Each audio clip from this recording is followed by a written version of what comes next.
بسم اللہ الرحمن الرحیم الحمد للہ رب العالمین والصلاة والسلام علی رسولہ الکریم وعلی آلہ واصحابہ اجمعین وعلی کل من تبعہم بإحسان الی یوم الدین. اما بعد، پچھلے جمعہ کو میں نے ایک حدیث کے حوالے سے یہ بات ذکر کی تھی کہ ایمان دو چیزوں کا مرکب ہے، ایک صبر اور ایک شکر.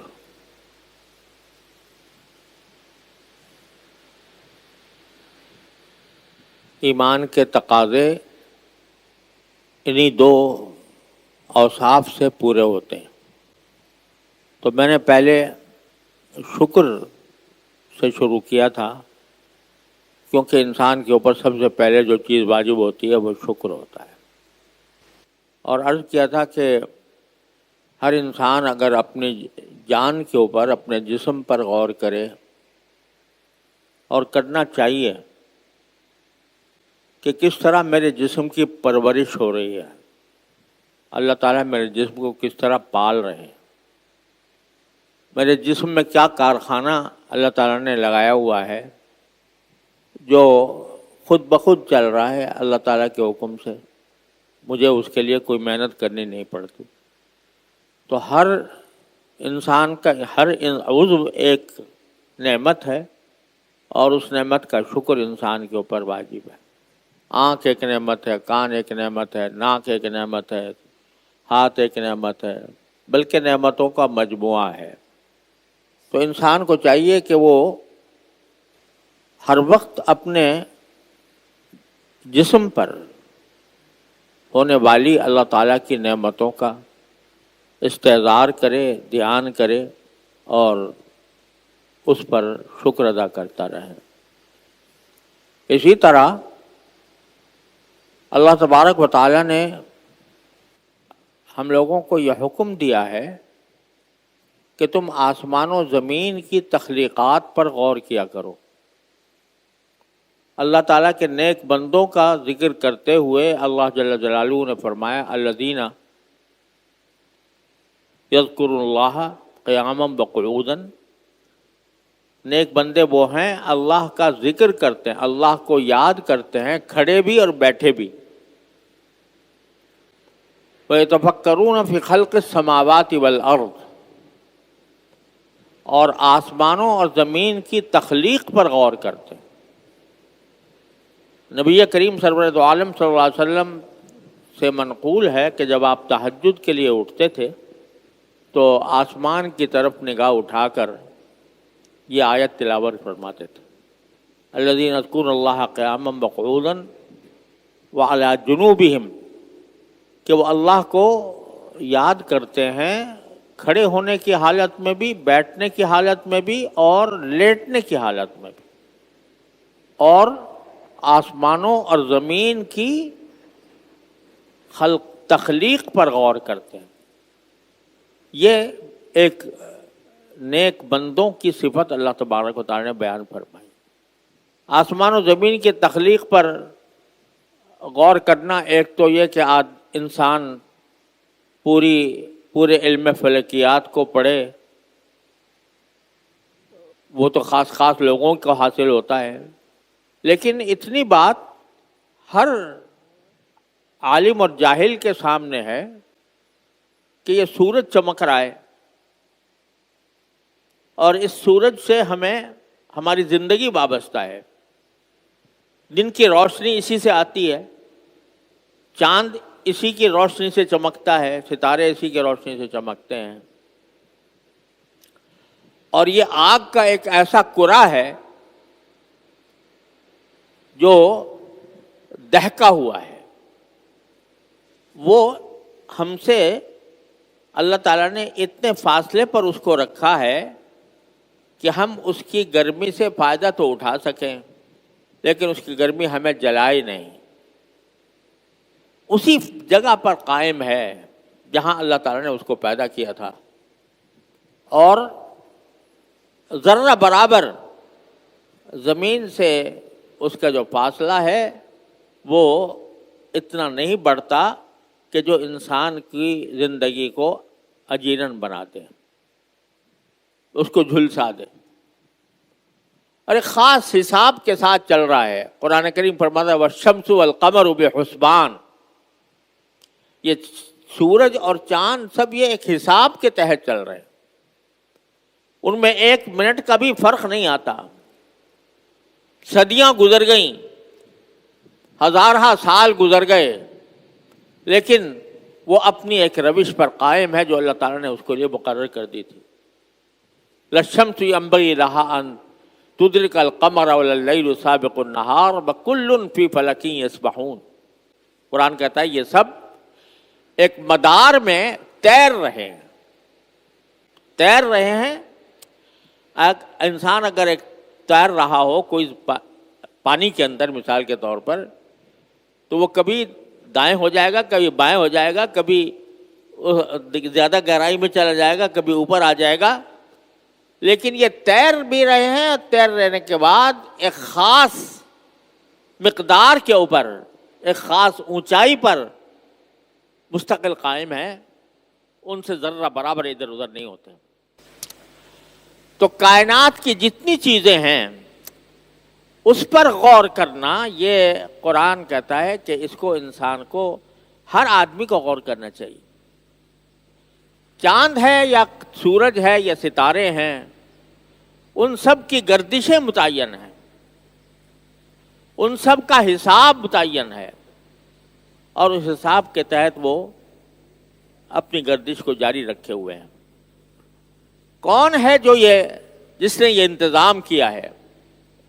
ایک جگہ قرآن کریم فرماتا ہے لوگوں سے کہو کہ اگر تمہارے اوپر دن ہی دن رہتا، جعل اللہ علیکم النہار سرمدا فمن یأتیکم بلیل تسکنون فیہ، اگر مستقل 24 گھنٹے دن ہی دن رہتا تو تمہارے پاس کون ایسی شخصیت تھی جو تمہیں رات مہیا کر دیتی جس میں تم سکون حاصل کرتے؟ ارے ان کا جعل اللہ اللیل سرمدا، اگر اللہ تعالیٰ رات ہی کو مستقل کر دیتا کہ رات ہی رات رہے، فمن یاتیکم بضیاء، کون تھا جو تمہیں روشنی مہیا کر دیتا؟ افلا تتفکرون، تو کیا تم سوچتے نہیں ہو ان باتوں کو؟ تو غرض انسان کی اپنی جسمانی کیفیت سے لے کر کائنات میں پھیلی ہوئی اللہ تعالیٰ کی نشانیوں پر جب انسان غور کرے تو بے ساختہ اس کے دل سے شکر ادا ہوتا ہے۔ اسی لیے فرمایا کہ جو لوگ آسمانوں اور زمین کی تخلیق پر غور کرتے ہیں تو وہ بے ساختہ ان کے زبان سے نکلتا ہے ربنا ما خلقت ھذا باطلا، اے ہمارے پروردگار آپ نے یہ ساری کائنات بیکار پیدا نہیں کر دی۔ تو غرض شکر کے داعیے انسان کے اپنے جسم میں بھی بے شمار ہیں اور کائنات میں بھی بے شمار ہیں۔ اسی لیے قرآن کریم نے فرمایا کہ ان تعدوا نعمت اللہ لا تحصوها، اگر تم اللہ کی نعمتوں کو شمار کرنا چاہو گے تو کبھی شمار نہیں کر سکتے، لیکن کم از کم اتنا ضرور ہو کہ انسان کی صبح سے لے کر شام تک کی زندگی میں جو وقتاً فوقتاً اس کو نعمتیں ملتی رہتی ہیں، ان نعمتوں کے اوپر تو کم از کم شکر ادا کرنے کا اہتمام کر لے۔ اسی لیے رسول کریم سرورت عالم صلی اللہ علیہ وسلم نے وہ دعائیں اور وہ اذکار تعلیم فرمائے جو انسان دن بھر کی مختلف حالتوں میں اگر وہ اذکار کرے تو کم از کم شکر کرنے والا بن جائے۔ پانی پیے تو فرمایا کہ پانی پینے کے بعد سنت یہ ہے کہ الحمدللہ کہیں کہ یہ پانی میرے پاس اللہ تعالیٰ نے کس طرح بھیجا. میں پہلے بھی کئی مرتبہ اس کی توجہ دلا چکا ہوں کہ سمندر سے کس طرح پانی اٹھتا ہے، پھر بادل اٹھا کے لے جاتے ہیں، پھر پہاڑوں کے اوپر جا کر برساتے ہیں، وہ برف کا ایک اسٹوریج وہاں پر قائم ہو جاتا ہے، پھر گرمی اس کے اوپر لگتی ہے، وہ پگھل کر ساری دنیا کے حد تک پہنچتا ہے. پھر کہیں ہمارے ہاتھ میں ایک گلاس پانی کا آتا ہے. تو کم از کم اتنا تو کر لو کہ جب وہ پانی پی رہے ہو تو اس اللہ تعالیٰ کو یاد کر لو جس نے تمہارے لیے پانی پہنچانے کا یہ انتظام مقرر فرمایا. الحمدللہ کہہ لو.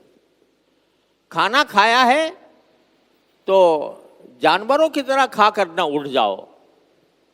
پہلے تو بسم اللہ سے شروع کرو، اللہ کا نام لے کر، کہ یہ رزق کس طرح پہنچا تمہارے پاس، یہ روٹی کس طرح تمہارے پاس آئی، کس نے اس کو بیج بویا تھا، کس نے اس کے اوپر ہوائیں چلائی تھیں، کس نے اس پر بارشیں برسائی تھیں، کس نے اس پر چاند اور سورج کی کرنوں سے اس کو پالا تھا، اور کس نے اس کو کہاں سے کہاں پہنچا دیا تھا، اور کس نے پھر وہاں سے کھیت سے نکلنے کے بعد وہ کس طرح گندم بنی اور کس طرح اس کی چھنائی ہوئی اور کس طرح وہ لوگوں تک پہنچی اور تمہارے ہاتھ میں آ گئی.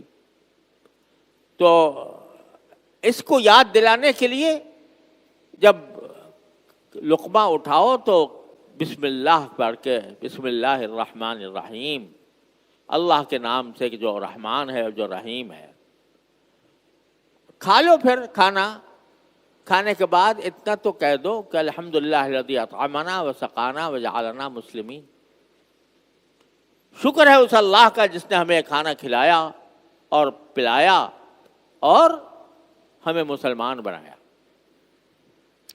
یہ دعائیں سرکار دو عالم صلی اللہ علیہ وسلم جو تلقین فرمائی ہیں، یہ محض کوئی جنتر منتر نہیں ہے کہ جنتر منتر کر کے اس سے کوئی جادو کیا جا رہا ہے. ہاں، جادو اس معنی میں ہے کہ اگر انسان اس کو سوچ سمجھ کر اپنے زبان سے نکالے تو اس کا رابطہ فوراً اپنے اللہ سے جا کر جڑ جاتا ہے. وہ کھانا پھر صرف کھانے لذت والا کھانا نہیں رہتا، لذت والا اپنی جگہ رہتا ہے، اس سے جسم کی نشو و نما بھی ہوتی ہے، جسم پلتا بھی ہے، لیکن ساتھ ہی بندے کا فوراً رابطہ اپنے اللہ سے جڑ جاتا ہے کہ یہ میں نے کھانا جو کچھ مجھے دیا ہے یہ میرے مالک نے دیا ہے، میں اس کا شکر ادا کرتا ہوں. الحمدللہ الذی اطعمنا وسقانا وجعلنا مسلمین. اور ایسی نازک باتیں نبی کریم سرور دو عالم صلی اللہ علیہ وسلم نے، نفسیاتی باتیں ہمیں سکھائی ہیں کہ انسان خود سے سوچ نہیں سکتا. ایک تو یہ دعا ہے جو میں نے ابھی پڑھی، الحمدللہ الذی اطعمنا وسقانا وجعلنا مسلمین. کیا بگڑتا ہے انسان کا یہ بات کہنے میں؟ کھانا کھانے کے بعد اگر زبان سے یہ بات کہہ دے تو کوئی پیسہ خرچ ہو رہا ہے، کوئی محنت لگ رہی ہے، کوئی وقت ضائع ہو رہا ہے؟ کچھ بھی نہیں. لیکن اس ایک جملے کو کہنے سے، سمجھ کر کہنے سے تمہارا رابطہ فوراً اپنے مالک کے ساتھ جڑ گیا. کیا مشکل ہے اس کی عادت ڈالنے میں؟ اپنے آپ کو بھی خود بھی کرو، اپنے جو ساتھ کھانے والے ہیں ان کو بھی تلقین کرو، بلند آواز سے کہہ دو تاکہ ان کو بھی یاد آ جائے. پھر جب کھانے کے بعد جب دسترخوان اٹھتا تھا تو اس وقت نبی کریم سرور دو عالم صلی اللہ علیہ وسلم ایک اور جملہ فرمایا کرتے تھے جو عام طور سے لوگوں کو یاد نہیں ہوتا،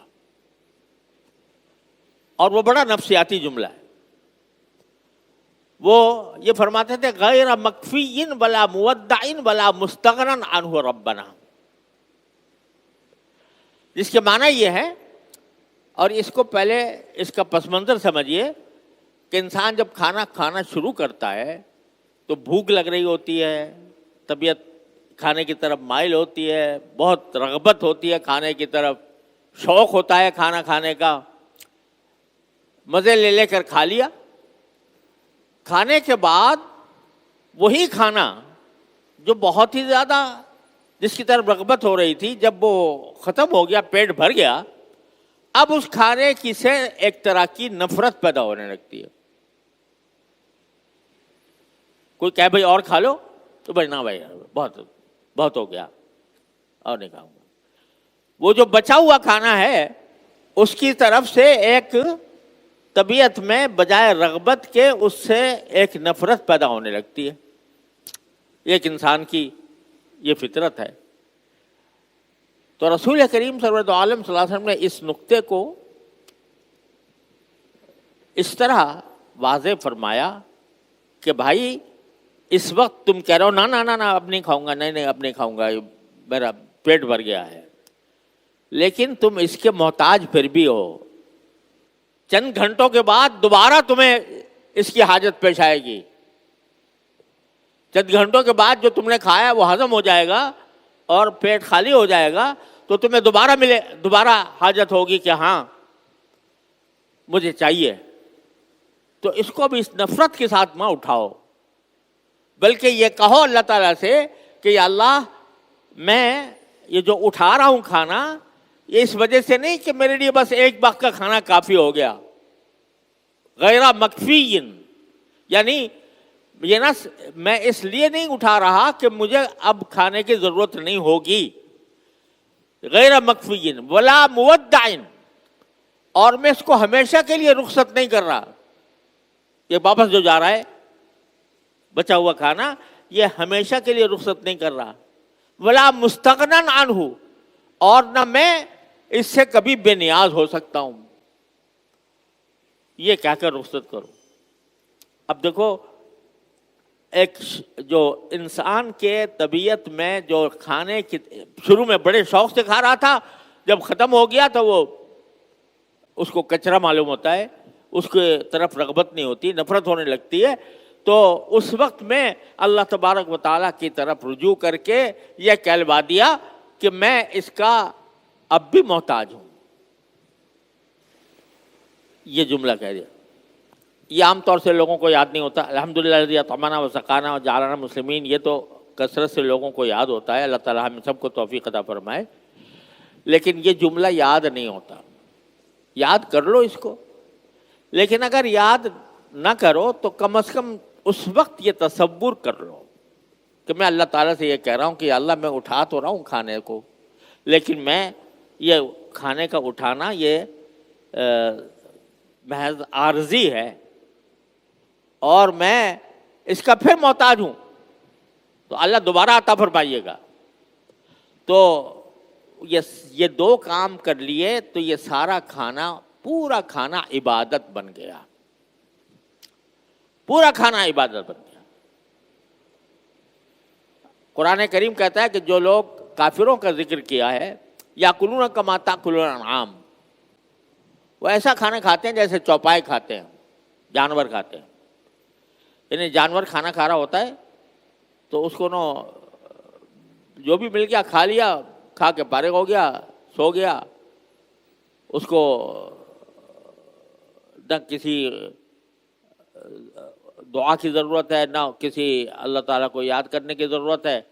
لیکن انسان کو جب اللہ نے اشرف المخلوقات بنایا تو اس کو پھر کھانا اس طرح نہیں کھانا چاہیے جیسے جانور کھاتے ہیں، بلکہ وہ اللہ کو یاد کر کے کھائے، اللہ کے نام سے شروع کرے، اللہ کے حمد پر ختم کرے. تو یہ عقلی طور پر تو یہ بات بالکل واضح ہے، سمجھ میں آتی ہے، اور اللہ تبارک و تعالی ہم سب اس کی توفیق عطا فرمائے. لیکن یہ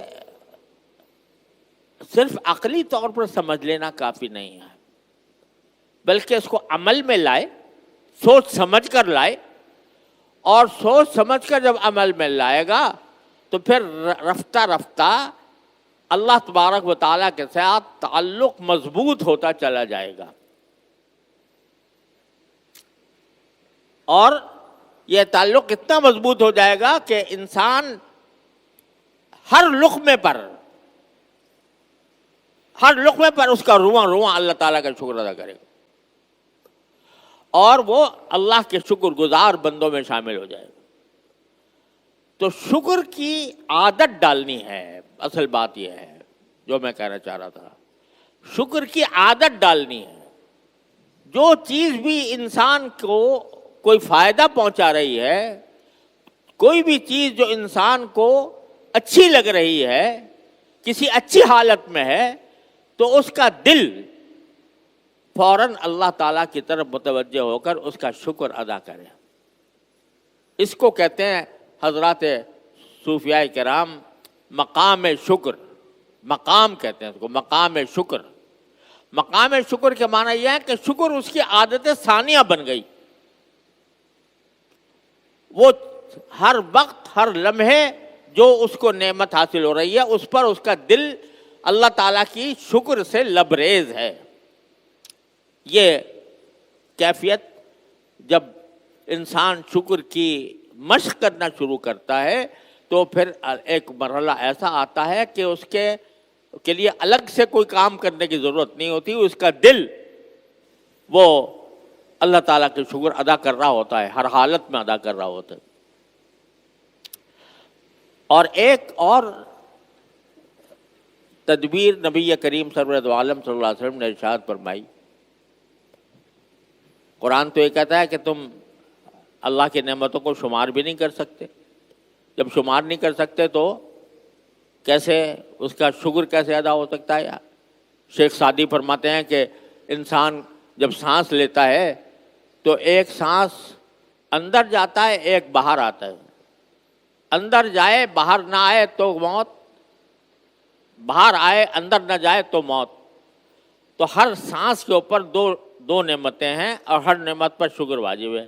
اگر کوئی انسان صرف سانس کی نعمت کا بھی شکر ادا کرنا چاہے تو ساری زندگی صرف ایک نعمت کا شکر بھی ادا نہیں کر سکتا۔ لیکن حضرت نبی کریم صلی اللہ علیہ وسلم، قربان جائے نبی کریم صلی اللہ علیہ وسلم، انہوں نے ایک ایسا جملہ بتا دیا جو انسان کو کم از کم ناشکرا ہونے سے بچا لیتا ہے۔ وہ کیا جملہ ہے کہ صبح کے وقت میں حضور اقدس صلی اللہ علیہ وسلم نے فرمایا کہ یہ کہا کرو کہ ما اصبح بی من نعمت او باحد من خلقک فمنک وحدک لا شریک لک فلک الحمد ولک الشکر۔ کیا کہا کرو کہ اس صبح میں صبح کا وقت ہے، صبح میں مجھے جو کچھ نعمت حاصل ہوئی یا مخلوقات میں کسی کو بھی کوئی نعمت حاصل ہوئی تو اللہ صرف آپ کی طرف سے ہے، آپ کی دی ہوئی ہے، لہذا آپ ہی کا شکر ہے، آپ ہی کا حمد، آپ کی حمد ہے۔ فَمِنْكَ وَحْدَكَ فَلَكَ الْحَمْدُ وَلَكَ الشُّكْرُ۔ یہ کہہ لیا کرو صبح کو۔ تو فرمایا کہ اگر یہ کہہ لیا تو کم از کم تم ناشکروں میں نہیں لکھے جاؤ گے۔ اور جب شام ہو تو شام کو یہ کہہ لیا کرو ما امسا من احد ما امسا بھی من نعمت او بحد من خلقک فمنک وحدک فلک الحمد ولک الشکر۔ آج کی شام میں جس کسی کو، مجھے اور جس کسی کو کوئی نعمت پہنچی ہے تو اللہ صرف آپ کی طرف سے ہے، آپ کا کوئی شریک نہیں ہے، آپ ہی کی طرف سے وہ نعمت ہے، لہذا میں آپ ہی کی حمد کرتا ہوں، آپ ہی کا شکر ادا کرتا ہوں۔ تو فرمایا کہ صبح کے وقت میں یہ کہہ لیا، شام کے وقت میں یہ کہہ لیا تو کم از کم تم ناشکروں میں نہیں لکھے جاؤ گے، شکر گزار بندوں میں لکھے جاؤ گے۔ تو حضور اقدس سرور عالم صلی اللہ علیہ وسلم نے ایک ایک مرحلے پر، زندگی کے ایک ایک مرحلے پر ہمیں اللہ سے جوڑنے کے لیے، اللہ تعالیٰ کے ساتھ تعلق قائم کرنے کے لیے، تعلق کو مضبوط کرنے کے لیے ایسی تعلیمات دی ہیں کہ مسلمان جو ہے وہ ہر وقت اللہ تعالیٰ سے جڑا رہے۔ تو یہ شکر کی نعمت ہے، اور یہ میں عرض کروں کہ جب بندہ شکر گزار ہوتا ہے اور شکر کی کثرت کرتا ہے تو اللہ تعالیٰ اس کو بہت سی بلاؤں سے محفوظ رکھتے ہیں۔ ایک تو خیر قرآن نے خود وعدہ کیا ہے کہ اگر تم شکر کرو گے لئن شکرتم لازیدنکم، میں تمہارے شکر کرنے کے نتیجے میں جو نعمتیں جن نعمتوں پر شکر کر رہا ہے وہ انشاءاللہ اور دوں گا. اور دوسری بات یہ ہے کہ اس سے بہت سی باطنی بیماریاں ختم ہوتی. اب اس کی تفصیل کا وقت نہیں رہا، تو اللہ نے زندگی دی تو اگلے جمعہ میں عرض کروں گا کہ شکر گزار بندہ جو ہوتا ہے، جو نعمتوں پر شکر کرے، تو اس کو اللہ تبارک و تعالیٰ بہت سی باطنی بیماریوں سے محفوظ رکھتے ہیں. تفصیل انشاءاللہ بعد میں، لیکن اس وقت گزارش یہ ہے کہ شکر کی اہمیت کو ہم سمجھیں اور یہ سمجھیں کہ شکر بہت عظیم عبادت ہے، اور نبی کریم صلی اللہ علیہ وسلم نے اپنے لیے مانگا ہے کہ اللہ مجھے شکر گزار بندہ بنا دے. اللہ تعالیٰ اپنے فضل و کرم سے مجھے، آپ کو، سب کو صحیح معنی میں اللہ تعالیٰ کا شکر ادا کرنے کی توفیق عطا فرمائے. وآخر دعوانا الحمدللہ رب العالمین.